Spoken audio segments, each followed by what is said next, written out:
আপনার লক্ষ্য অর্জনের পথে কখনো থামবেন না। অবিরাম প্রচেষ্টা এবং অধ্যবসায় আপনাকে সাফল্যের শীর্ষে পৌঁছে দেবে। অসফলতাই সাফল্যের চাবিকাঠি। যখনই আপনি অসফল হন, তখন মনে করুন যে আপনি সফলতার আরও কাছাকাছি পৌঁছেছেন। ব্যর্থতা থেকেই আমরা শিখি এবং তা আমাদের সফলতার পথে নিয়ে যায়। জীবনে সফলতা আপনার নিজের উপর নির্ভর করে।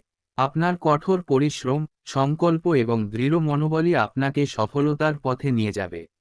প্রতিদিন নতুন কিছু শিখুন। প্রতিদিন নিজের উন্নতির জন্য কিছু না কিছু শিখুন। নতুন কিছু শেখা আপনার জ্ঞান ও দক্ষতাকে বাড়াবে এবং আপনাকে সফলতার পথে এগিয়ে নিয়ে যাবে। কঠোর পরিশ্রম এবং ধৈর্যই সাফল্যের মূল। কঠোর পরিশ্রম এবং ধৈর্য ছাড়া সাফল্য সম্ভব নয়। আপনার লক্ষ্যের প্রতি দৃঢ় থাকুন এবং অবিরাম প্রচেষ্টা চালিয়ে যান। আপনার শক্তিকে কাজে লাগান। আপনার ভেতরে যে শক্তি আছে তা অসীম। সেই শক্তিকে কাজে লাগিয়ে জীবনের প্রতিটি চ্যালেঞ্জ অতিক্রম করুন এবং আপনার লক্ষ্যে পৌঁছান।